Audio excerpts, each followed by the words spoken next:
Berikut kami mengundang kesediaan Bapak Lukita Dinarsya, Sekretaris Menteri Kementerian Koordinator Bidang Perekonomian. Berikutnya kami mohon kesediaan Ibu Farida Dwi Cahyarini, Sekretaris Jenderal Kementerian Komunikasi dan Informatika. Berikutnya Sekretaris Jenderal Kementerian Perdagangan.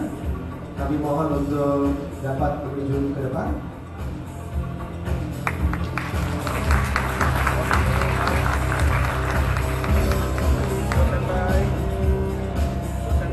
Selanjutnya kami mohon kesediaan Bapak Dumoni F. Pardede, Deputi Komisioner Pengawas Industri Keuangan Bank Otoritas Jasa Keuangan.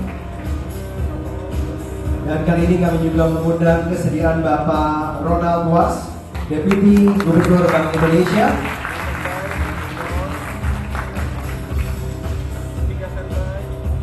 Inilah dia Bapak Ibu serta hadirin sekalian, ketujuh regulator yang dimaksud. Boleh kita berikan tepuk tangan sekali lagi untuk mereka. Dan mereka akan bergandeng tangan, berkolaborasi dan juga bersinergi dengan pihak-pihak yang tentunya berkecimpung sebagai pelaku usaha di industri fintech di Indonesia. Mereka baik yang sudah lama bergerak di bidang startups maupun yang baru saja memulai dan memiliki kekhasan. Yang pertama kami panggil perwakilan dari Bareksa. Kami persilakan. Bareksa adalah portal investasi terintegrasi pertama di Indonesia yang memberikan layanan data dan alat investasi, berita, informasi, learning center, dan komunitas investor. Berikutnya kami mengundang dari Kanopi. Boleh kita berikan tepuk tangan. Kanopi ini adalah sebuah sistem inovatif untuk membantu institusi mikrofinansial melakukan transaksi di seluruh area pedesaan Indonesia secara praktis dan aman. Kanopi menyediakan perangkat lunak, perangkat keras, dan pelatihan tenaga kerja untuk membantu institusi finansial di Indonesia. Berikutnya kami mengundang Tanihub. Tanihub menyediakan platform terbaik untuk menemukan dan membeli produk pangan langsung dari ratusan petani atau peternak lokal terpercaya. Dan yang berikut Eliana, ini namanya saya suka sekali karena kalau yang ini sehat kita semua akan sehat, yaitu dompet sehat ya. Aplikasi yang dapat membantu kita untuk mengambil keputusan keuangan lebih cerdas dengan berdasarkan kebiasaan transaksi yang telah kita lakukan. Berikutnya kami mengundang perwakilan dari Era Gano. Era Gano mengembangkan solusi dari hulu ke hilir untuk petani rumah tangga berbasis teknologi modern. Berikutnya adalah Modalku, pelaku yang menyediakan platform untuk mendukung pertumbuhan pengusaha dan bisnis kecil, serta mendirikan alternatif investasi yang menarik dan terpercaya untuk pemberi pinjaman. Dan terakhir kami mengundang perwakilan dari Dimo. Dimo adalah perusahaan teknologi finansial yang menghadirkan solusi pembayaran mobile yang aman, mudah, dan praktis dengan menggunakan teknologi QR. Baik Bapak Ibu serta hadirin sekalian, boleh kita berikan tepuk tangan sekali lagi yang luar biasa untuk mereka yang sudah berada di atas panggung. Dan deretan huruf akan digambarkan oleh kementerian atau lembaga beserta industri pelaku fintech pada sarana pasir sebagai lambang dari regulatory sandbox. Ini sarana pasir yang ada di hadapan Bapak Ibu serta hadirin sekalian. Ini tentunya menggambarkan diharapkan sebagai sarana bagi regulator untuk memfasilitasi pengembangan inovasi dari industri dan menguji kebijakan yang akan dikeluarkan. Kita akan mulai dari huruf F. Untuk itu kami mohon kepada Bapak Triawan Munaf, kami mohon untuk menggambar huruf F.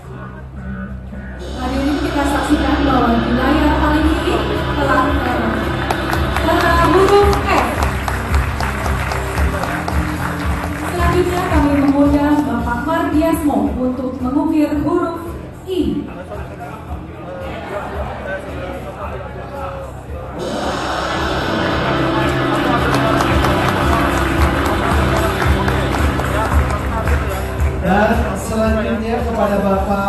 Lukita Dinarsya, kami persilakan untuk menggambar huruf N.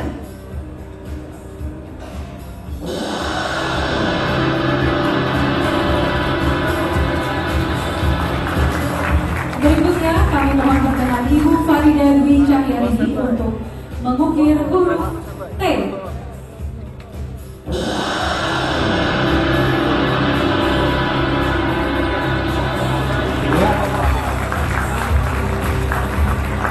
Dan selanjutnya kepada Ibu Sekretaris Jenderal Kementerian Perdagangan untuk menggambar huruf berikutnya yaitu huruf E.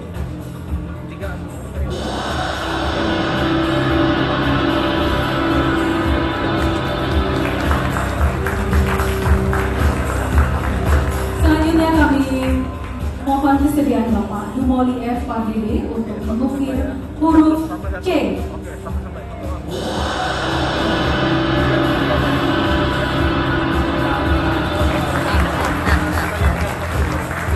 Dan yang terakhir Bapak Ibu serta hadirin sekalian ditutup oleh Bapak Ronald Was dengan huruf H. Kami silakan.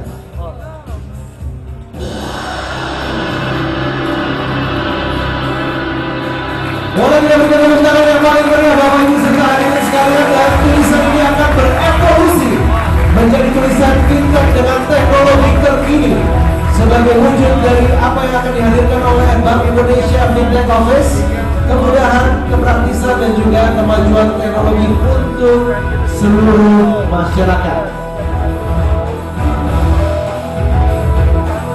Dari kesempatan ini telah kita lihat tulisan fintech tersebut telah berevolusi menjadi tulisan fintech yang lebih berteknologi, yang merupakan tentunya solusi yang ditawarkan untuk seluruh masyarakat. Dan sesaat lagi segera kita akan mengundang yang terhormat Gubernur Bank Indonesia Bapak Agus Dewi Martowardoyo untuk dapat menuju ke atas panggung. Kami persilakan kepada Bapak Agus untuk dapat meletakkan telapak tangan pada tempat yang telah disediakan. Baik Bapak Ibu serta hadirin sekalian, inilah dia kesempatan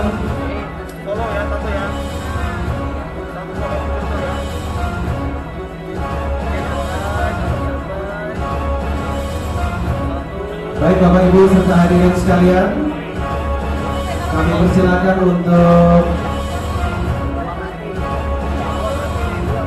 kepada Bapak Agus untuk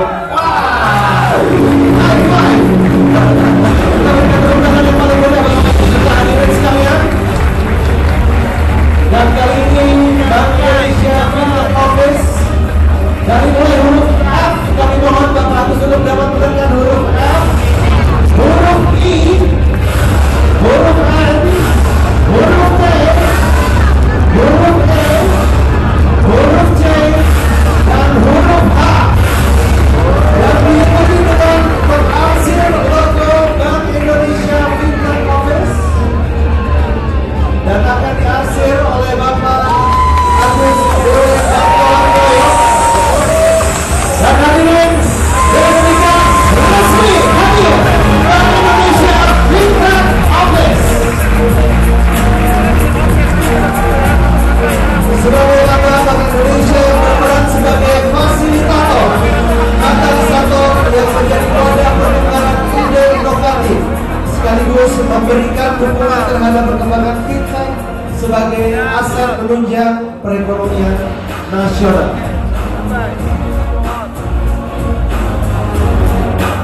Boleh kita berikan tepuk tangan sekali lagi Bapak Ibu serta hadirin sekalian dengan hadirnya Bank Indonesia Fintech Office. Kami mohon kesediaan Bapak Agus Dewi Martowardoyo beserta dengan Bapak-Bapak dan Ibu untuk dapat diabadikan di atas panggung. Kami juga mengundang Ibu Eni V. Mangadian sebagai Kepala Departemen Kebijakan dan Pengawasan Sistem Pembayaran untuk berfoto bersama.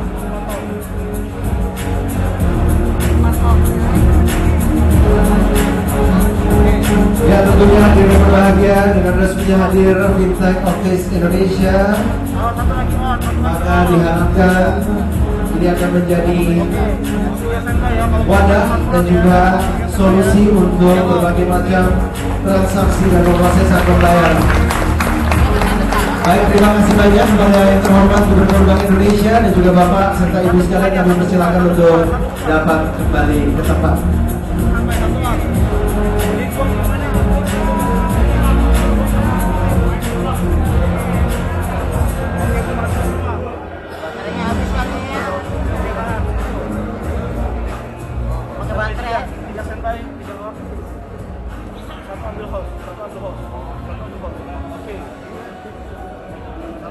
Baik Bapak Ibu serta hadirin sekalian, bagaimana kalau kita berikan tepuk tangan sekali lagi yang luar biasa untuk hadirnya Bank Indonesia Fintech Office. Bapak Gubernur Bank Indonesia tadi sepertinya begitu bersemangat. Semangat itu juga yang akan dihadirkan untuk mendukung semua pihak yang tentunya ada di sini untuk mendorong industri financial technology. Betul sekali Ferdi dan hadirin yang berbahagia, setelah kita mengikuti peresmian Bank Indonesia Fintech Office, seperti tadi yang sudah kami sampaikan bahwa rangkaian acara selanjutnya adalah talk show. Talk show dengan tema peran ekonomi digital dalam meningkatkan kesejahteraan masyarakat Indonesia. Dan sebelum acara talk show dimulai, kami mohon perkenan perwakilan dari Bank Indonesia, Otoritas Jasa Keuangan, Badan Ekonomi Kreatif Indonesia, Kemenko Perekonomian untuk dapat mengikuti press conference yang sudah disiapkan di ruang konferensi pers di lantai 1. Namun Bapak Ibu serta hadirin sekalian, diharapkan jangan kemana-mana. Seperti yang tadi disampaikan oleh Aliana, kita akan mengikuti talk show. Setelah talk show nanti disampaikan, kami informasikan bahwa kami juga akan menghadirkan tentunya regulatory sandbox dan juga regulatory klinik tepatnya, dan juga speed dating. Ini akan diadakan di area di ruang samping, di mana di regulatory clinic ini Bapak Ibu dapat berkonsultasi dengan para regulator baik dari Bank Indonesia, Kementerian Keuangan, Kementerian Perdagangan, Kementerian Komunikasi dan Informatika dan Otoritas Jasa Keuangan, serta untuk speed dating dengan para investor dari Mandiri Capital, North Star Venture, Elang Mahkota, East Ventures dan Idea Source, Kejora, Sinarmas Digital Ventures. Semua dapat bertukar informasi sekaligus jejaring sosial dan juga berbagi informasi. Betul sekali Ferdi, dan boleh kita sampaikan juga siapa sebenarnya tamu-tamu kita sebagai pembicara dalam talk show nantinya. Kita umumkan juga bahwa yang hadir pada hari ini untuk menjadi narasumber atau pembicara dalam talk show yang sangat menarik ini yaitu Ibu Farida Prangin-Angin dari Bank Indonesia, kemudian Bapak Niki Santoluhur dari Asosiasi Fintech atau AFTEC, kemudian Bapak Iwan Kurniawan dari Modalku, Bapak Walesa Danto dari 5 Kilo, Bapak Warren De Souza dari Cashless, dan Bapak Henrikus Pasagi dari Otoritas Jasa Keuangan. Baik, segera kita akan memulai talk show di kesempatan pagi hari ini, dan untuk itu kami akan mengundang moderator Bapak Junanto Herdiawan untuk dapat menuju ke atas panggung.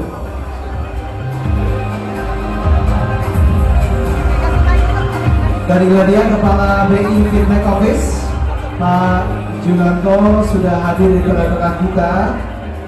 Pak Junanto, pertama-tama tentunya selamat atas hadirnya BI Fintech Office. Terima kasih Mas Ferdi. Dan mudah-mudahan melalui talk show ini kita dapat memberikan gambaran lebih luas lagi dan lebih detail lagi mengenai Bank Indonesia Fintech Office. Waktu dan tempat untuk selanjutnya kami persilakan ke Pak Junanto. Oke, terima kasih Pak Ferdi, Mbak Wiliana, semuanya. Deputi Komisioner, Pak Dewan Gubernur, Bapak Ibu sekalian. Selamat pagi, Assalamualaikum warahmatullahi wabarakatuh. Ini seru banget kalau kita ketemu fintech. Ya, nanti ini ada acara anak-anak muda. Ya, sebagian tadi sampaikan Pak Gubernur bagaimana kita telah menghadapi landscape yang berubah. Ini kita berada nanti diskusi ini bakal diskusi seru dan pastinya menarik karena kita akan banyak bicara di saat-saat transformasi finance yang lagi happening saat ini. Ini yang lagi terjadi saat ini. Kalau transformasi digital lainnya kan pasti kita udah tahu ya, bagaimana grup-grup WA segala macam itu mulai dari demo, dari lapor semuanya mainnya udah pakai digital semua gitu kan. Kemarin tiba-tiba ada hoax macam-macam di rupiah itu munculnya digital, dari RW, dari RT semuanya muncul. Jadi revolusi memang di digital sudah banyak dilakukan, bukan hanya di grup-grup WA gitu, tapi juga sudah mulai lagu musik kita sekarang udah nggak ada lagi dengerin CD kan. Kemarin ada teman saya pakai CD gitu kan, hari ini masih pakai CD. Ada juga anak sekarang udah nggak tahu tuh hubungannya kaset sama pensil apaan gitu kan, nggak tahu. Jadi karena zamannya udah berubah gitu kan. Jadi ini menarik. Nah di finance itu juga terjadi. Kira-kira kalau tahun 2005, 2006 lalu kita bicara bankers terutama di pembicaraan di forum-forum internasional semuanya pasti bicara soal yang namanya financial innovation. Ada yang namanya bicara mengenai derivatif, segala macam perkembangan. Jadi banking itu booming tahun 2000-2007. Tadi Pak Gubernur sudah sampaikan 2008 terjadi crash. Semua backward lagi. Kita bicara soal regulasi, stabilitas keuangan, semua ketat lagi gitu kan. Nah ini memberi ruang bagi tumbuhnya macam-macam fintech. Nah itu yang namakan 2016 muncullah yang namanya fintech. Sekarang segala sesuatu sudah mulai digital, revolusi keuangan itu demokratisasi di bidang keuangan. Orang juga sudah tidak lagi ke bank, sekarang bank menghadapi tantangan dari para teman-teman ini nih, anak-anak muda. Nah ini hari ini kita akan banyak diskusi bagaimana keuangan itu kita bicarakan, bagaimana fintech itu, what is fintech sebenarnya sih? Apa sih fintech itu, happening banget gitu kan. Nah kita akan panggil banyak, ada pembicaranya pastinya seru-seru di sini. Satu saya akan panggil dari pelaku-pelakunya dulu ya. Tadi udah dipanggil beberapa. Ini ada satu pelaku yang keren banget nih. Dia ini punya platform simpan pinjam UMKM. Kalau sering lihat di CNN, Jakarta Post, di Metro semuanya, di mana-mana sering diungkap. Ini cerita bagaimana mengembangkan UMKM di Indonesia dengan pinjaman-pinjaman yang jadi pinjamannya udah langsung di peer-to-peer lending gitu kan. Pinjamannya sudah sampai 28 miliar, mencapai 100 lebih UMKM. Dan yang menarik itu defaultnya zero. Jadi ini menarik sekali. Saya akan panggilkan di sini CEO dan co-founder dari Modalku, Mas Iwan Kurniawan ya. Silakan. Terima kasih Pak. Ini lulusan Cornell University. Nah ini luar biasa. Lulusan Cornell terus sekarang kasih kredit lending kepada UMKM. Silakan Mas Iwan. Thank you. Hal menarik dari fintech atau startup Indonesia ini bukan hanya melihat peluang tumbuhnya fintech, tapi ada sebuah kepedulian kepada nasional kita, kepada bangsa kita. Tadi saya ngobrol-ngobrol ya sama kawan saya, namanya sama-sama Iwan gitu kan. Jadi kita, saya peduli, saya kawan apa, suka ada kepedulian terhadap bagaimana sih pada UMKM itu sulit sekali untuk tumbuh. Jadi ada niat luhur tumbuh dari fintech. Nanti ceritain bagaimana Mas Iwan gitu. Selanjutnya saya akan panggilkan juga kawan saya ini yang aktif di transaksi pembayaran mobile pakai kartu elektronik. Ini kalau saya bilangnya di aktivis GNMT gitu kan. Kita promokan gerakan non tunai gitu, tapi beliau ini aktivisnya. Mas Warren De Souza, Managing Director Cashless Volcan Indonesia. Kita beri tepuk tangan.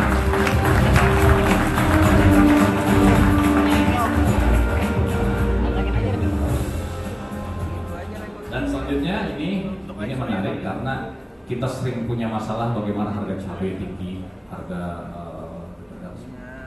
kacang panjang tinggi gitu kan Pak ya. Jadi pada kesulitan, tapi ini kemudian muncul anak-anak muda yang membuat gimana caranya supaya petani bisa jual langsung kepada masyarakat dan masyarakat bisa beli langsung ke petani tanpa melewati proses rumit gitu loh ke pasar. Nah ini dia Mas Walesa Danto sudah hadir. Mas Walesa, nah ini dia co-founder 5 kilo, beri tepuk tangan Mas.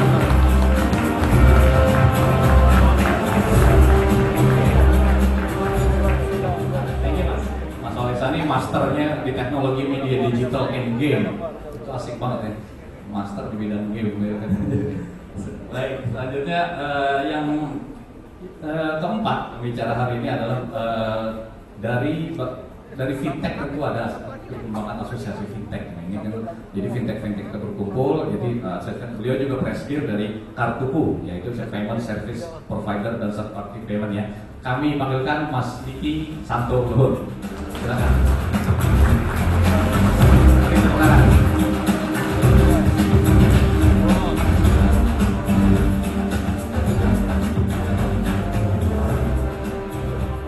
Nah ini pelaku-pelaku startupnya.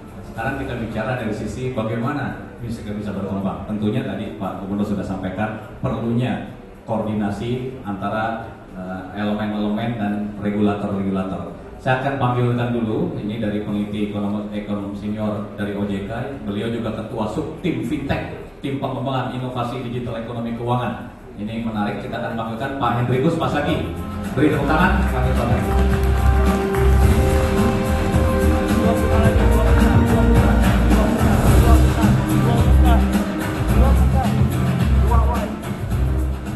Dan yang terakhir, nah ini dia hostnya yang penting. Bagaimana sebenarnya regulator dalam sistem pembayaran untuk mengatur seperti ini. Jadi seperti bagaimana bisa bekerja, bagaimana bisa berinovasi. Tentu kita akan harus mendengarkan nanti bagaimana Bank Indonesia punya view mengenai hal-hal tersebut. Kami panggilkan Ibu Farida Parangin, Kepala Grup Sistem Pembayaran Indonesia.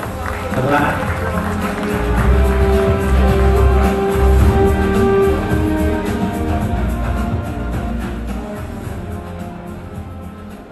Baik, semua pembicara sudah hadir. Saya mohon izin dulu. Ada 6 pembicara dan waktu kita ada sekitar 1 jam setengah. Jadi mungkin kalau satu orang bicara setengah jam mungkin bisa jam 2 kita selesaikan. Jadi kita akan bicara singkat, mungkin sharing masing-masing cerita sekitar 5-10 menit. Kalau 10 menit aja memang sudah 60 menit kan. Nah, jadi kita akan beri waktu share kira-kira bagaimana masing-masing ini.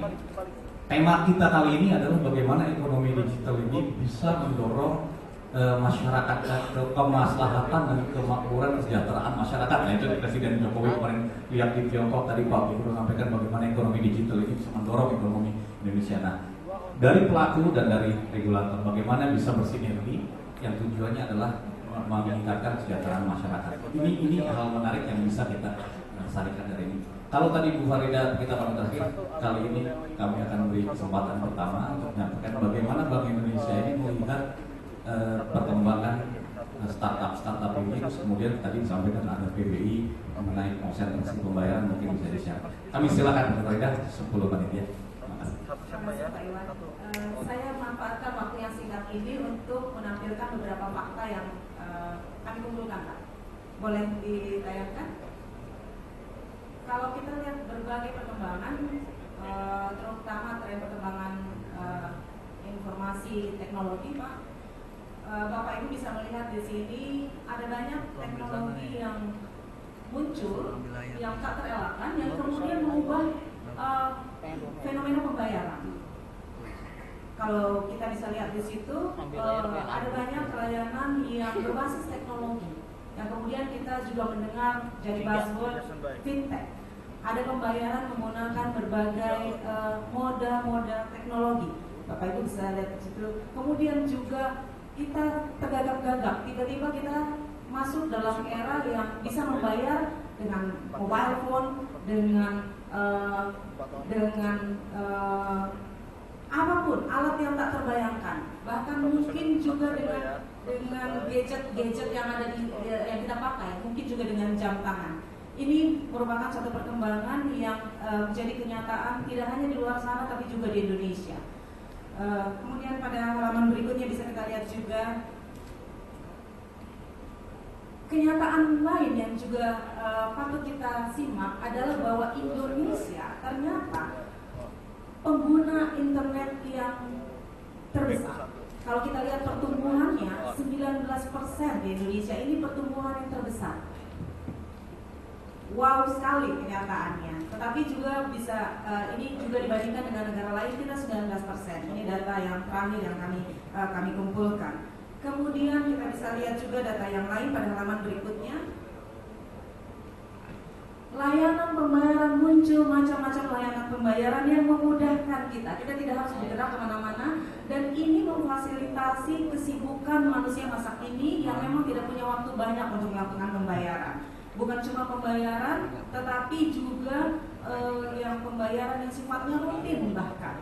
Kita bisa juga memprogram apa saja yang harus kita bayar. Ada banyak layanan di sini kita lihat. Ini juga difasilitasi oleh munculnya kapasitas yang besar pada teknologi, sehingga e-commerce menjadi gaya hidup yang baru. Orang tidak perlu kemana-mana untuk belanja, cukup menggunakan telunjuknya.